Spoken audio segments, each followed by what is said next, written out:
Welcome to Tea with Teddy and Paula. And Dan. Everybody, this is Dan. Dan, that was awesome. That was awesome. Hilarious. Today we brought Dan here because Dan wanted to talk to us a little bit about cheating. In terms of the cheating stuff, when you talk about cheating, there were 4 or 5 really big signs right away that they were cheating, and I didn't want to accept it. I didn't want to believe it. One, the number one sign was all of a sudden they started talking about other people. Talking about wanting to do things with other people, and saying things like, hey, what if we bring another person into the relationship? Now, we had only been together in this relationship for just a very little bit of time. It was probably 3 or 4 months. And wait a minute, what do you mean bring it, like a threesome? A threesome, yeah. Bring another person into the relationship.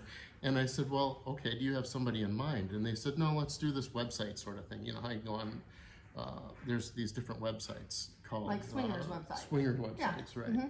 There was one called Adult Friend Finder, or AFF, they used to call it. So, hold on, I need to get AFF. a pad and paper so I can write these down. so, I mean, there's nothing wrong with that. You know, I have no problem with that. Some people are into that just stuff. Right, and yeah. I have nothing against it. And no. It's Fuck just, no. I think before you start doing that, you have to have a good, solid connection. And we had a good, solid connection, but I had also had previous problems where I had been in a relationship for years and years and years, and it took for them to cheat on me and for me to realize that, hey, you know, I'm doing something wrong here. Maybe I need to up my game a little bit. I need to figure out why they would want to step out. And a lot of times it was, I just wasn't being honest with myself, and I think that they weren't being honest with themselves either, you know. And there was a lot of growing that had to happen in that relationship. But I walked away from that relationship into this relationship where I'm talking about how there was cheating. And I took a lot of that bad feeling into it and looked for behaviors of cheating and stuff like that into this sort of situation. And so I started to notice little things here and there. And the things that I noticed, one was that, you know, she would ask me stuff like that and spend some time talking about it. And I said, well, this is okay. This is a good conversation. At least we know what the, you know, expectations are. But then all of a sudden, out of nowhere, it turned from that into she has to work. Her schedule changed. She left her job for another job that her friend got her. And she's gone for 24 to 48 hours at a time because she was working as an EMT. New underwear and bras? She was. That was another one. That's yeah. Exactly that, yeah. She was buying new underwear, new bras. Here I am trying to do everything I can to make this situation work. When she needed something fixed in the house, I'm fixing the sink. When she needed this, I would go do it right away. If she wanted me to deliver her food. So you were like the nice guy that was getting taken advantage of. I was absolutely the nice guy. I did every freaking thing. And then she's doing this stuff and I'm noticing it. And finally she's like, well, my friend this, my friend that, my friend this. And she's talking about all these different people. And I find out one of them is one of the guys on the fire department that I had worked on at the time. And he happened to show me a picture of her that she was putting on Snapchat. And it wasn't to me. And it was pretty explicit. So I'm going, all right, well, this isn't really cool. And we had already talked about getting married at that particular point because... So the girlfriend sent a fellow firefighter a picture of herself. Yeah, well, it wasn't just him. She had a whole string of people that she was doing this with. What? Is this picture nude? No. Oh yeah, absolutely. A nude picture of herself to some other dude. That's. Do you know how? You don't have any idea of how normal that is nowadays? That's not normal in my book. For younger people, that's like fucking ridiculous. Girls, don't do that stupid shit. Even my daughter had to have this talk forever. with you. Don't send pictures like that to other people. Because they can screenshot the shit and then they're gonna use it against you. It's terrible. Dumb. And then it's all out on the internet. And once it's out Have you there, seen the Kim Kardashian video? Anyone seen that? I've seen that and I've seen the other video. What is the Paris Hilton? Girls, don't do that. For real, don't do that. It gets spread out. So I mean, it's hilarious, and some of it's a little embarrassing. But anyway, it absolutely is. And so then when I find these things, and I'm like looking at these guys at the firehouse, and they're going, "Oh, wow, look at that!" And then they look at me, and I'm like, "What are you guys laughing at?" You know? And I'm the assistant chief at the time. So That's it's like, yeah, you know, what embarrassing. about a kick in the nuts? I mean, for real. Oh my God. You know, and it's that sort of stuff. terrible. And she says, well, I can be friends with whoever I want. I can send pictures to whoever I want. And it's just flirting. It's just, you know, I need that kind of attention. And that was the other red flag. She said, I need the attention. And what I've noticed then, and I started to realize this, is that Every person that I'd ever been in a relationship with prior to this was craving that kind of attention. And that's the reason that they would do that stuff. They were looking for attention from people. And so I started to think to myself, well, we all kind of look for attention, don't we? Like that. In some way, You know, shape, in or some form. way, shape, or form. It's just But not that. where is the line? And that's the question, where is the line? So that was one or two of the red flags that I had noticed. And they're not even red flags, they're straight out. I got upset, I said, I'm leaving, I'm done with this, absolutely gone. And then we went back and forth with the whole, I won't do that anymore, I'll stop, I'm sorry, I just want to be with you, that kind of thing. Yeah, but at that point, the trust is broken. It was, and it never really was very good to start. And But once the trust is broken, how do you get that back? Can you get that back? You have to be a very, very honest and trusting person. And I am not an honest and trusting person when it comes to, I'm an honest person, but I'm not a trusting person when it comes to that. I mean, pardon me. Like you can't trust somebody else, or they can't trust you? I can't trust somebody else. I don't want, once somebody has broken that That's what I'm trust, saying. I'm done. Correct. I'm Once done. the trust is Yeah. broken, I can't It get was that done. back. So I tried the best I could, and the reason I tried the best I could is because I've always been raised as a person to try to be a trusting person, to try to turn the other cheek, to try to be a good religious person. My father would say Catholic, blah blah blah. But you know, not to get into that stuff. I mean, the whole idea is forgive and forget. You do the best you can, and if you want to be in a trusting relationship with somebody, sometimes you're going to have things like that you have to kind of. I'm sorry, I could forgive and forget a lot of things in a relationship, but if you cheat, It's over. yes, because you're never going to get that back, and you can't get trust back once you cheat. Mm-hmm. I can't. For real. Well, that's one of That's the lessons huge. I learned, and I think I took that from this whole situation. Like if you So- got into an argument or something, that's different. That's something you just talk over and work it out, whatever. But you cheat, Right? no, I'm done. Yeah. How would you have felt if she would have come to you and said, in the future, I might be interested in doing like threesome stuff, or I might be interested in us doing things together? At the beginning, and I'll just say this because Okay. I don't want, no matter, this is out on the internet, so people are going to see it. We did talk about that stuff to begin with. Okay. That was a beginning kind of thing that we talked about it. We said, maybe someday down the road we would do something like that, but it was never fast enough. It was never, we could get into it right now. We could never, get to the point where she wanted to be with that sort of thing in the relationship. And so that's kind of made it difficult because then it left me feeling like I was inadequate as a person. And I said, I want to be able to be the person in your relationship that you want to be with. And even Right. if But she when had she said, wanted to do a threesome, was it with another girl or with another guy? didn't matter. Didn't matter. It was something, it was one or the other. And so I had said, you know what, if you Because really a lot of wanna- guys would do a threesome with another girl, obviously. I think that's every guy's fantasy. I Yeah. don't think another guy would want to do it with another guy. I'm going to tell you right now, it's not my fantasy.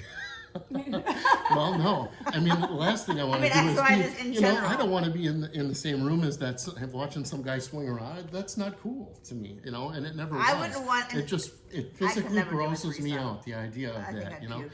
And so then it was, well, would you do that if there was another girl? And I said, yeah, that's fine. We could do that if there was another girl. That's great. If it makes you happy, then it makes you happy, right? Yeah. And that's fine. But Okay, I'm but then not, what if the other girl was there and you had more attraction to the other girl? Then what? the point of it was so that we could strengthen our relationship, like you had Yeah. spoken about beforehand. Yeah. It was supposed to strengthen the relationship, but what I've learned that I don't think it does unless you start out with a good, solid relationship. Yeah, You I have to agree have a with you good, there. solid trust Yes. and understanding, Yes. before you get into that sort You of have to establish a bond with them that if you were to try these other things on the side, that it is actually going to strengthen and that it's not going to crack. Because, I have, like I said, I have a lot of friends that are in, that Paula clearly not being one of them, but I have a lot of friends that are kind of, that are in that, and they're in that mindset. She's not your friend or what? Oh, she is my friend. Oh. She, I'm I her just know she friend. doesn't I'm do not that. into threesomes. I will never do it. I don't Yeah, care. she'll never do So it. then you invite me to do a video with the two of you. I know. I'm just teasing. I'm just I teasing. know. Dan, wow. But it's a lot of people these days that is kind of their thing to help to not cheat. is to do things like that together. That's what I'm hearing from a lot of people, and they say that it really works for them. Now, am I one to say that it works or it doesn't work? No. I think you do what works for you. You do whatever, but I'm just trying to understand, because breaking trust is so huge in a relationship. Yeah. If someone cheats on you, that is freaking devastating. You're absolutely right. Once it's gone, you never get it back. No. When you have a relationship that is so devastating that someone has cheated on you, you start thinking that maybe I should try something different. And I think that's kind of where my mindset is right now. So anyway, but Dan, go ahead with the rest of your story, because I want to hear it. I forgot. I had several times where I had been told that she would be away, and I had several times where I was told that she needed me to leave the house or needed me to not be there because she was going to have a party. And the minute I'm gone, on the Ring camera, there's people coming in and out of my house, and I'm seeing this. Oh my gosh! Wow. The whole weekend, guys. Yeah, guys. And then there was a party, I guess, that they had that night because it was, the coming out, the freeing of this person. It was just the most ridiculous thing in the world. It really was. And so then I took a really hard, long look at my friends and look at this girl that I was with and said, okay, you're right, I am done. That's not okay. And the thing is that to me is kind of a narcissistic behavior, because if you're telling someone, if you're putting the blame back on them when you have clearly done something wrong and you've betrayed the trust, then you're a narcissist. I'm sorry. You know what's great about that? I'm really glad you brought that term up, because I was labeled a narcissist for wanting my view of what the relationship should be. And how dare I want to have some kind of straight-laced personal relationship with just one person and not 14 other people on the side, or whatever it is You that this wanted person monogamy. wanted. Right? I wanted Yes. monogamy, Yes. but I'm a narcissist and I'm a controlling bastard, because how dare I want that, right? Even though I'm doing all these things for that person, and this stuff is going on the side and going on, and I'm finding this stuff out after the fact. So then I've got friends of hers telling me that I'm a narcissist as well, and it was because I would say things to her like, well, your friends are really kind of encouraging some not okay behavior here. I wasn't on her. I wasn't telling her, I'm leaving you if you continue this. I wasn't abusive. I wasn't verbally, physically, any of that stuff. I expressed my displeasure with the fact that she was doing those things, but I was the narcissist. And the people that were friends with her would say, Dan, you're a narcissist, all you think about is yourself. I'm like, how am I thinking about myself here? I've got kids here in this house. I live in this house. I thought we were going to get married. How in the world am I a narcissist for feeling a little bit bad about what's going on? If you're not putting this stuff out there, and then all of a sudden you start doing it, during the relationship, that is horseshit. It's all about consent. It's consent. Yes. And you have to be consenting adults and be that way. But it's not consent in the way that you can touch me now. It's consent in the way that we said we were going to do this.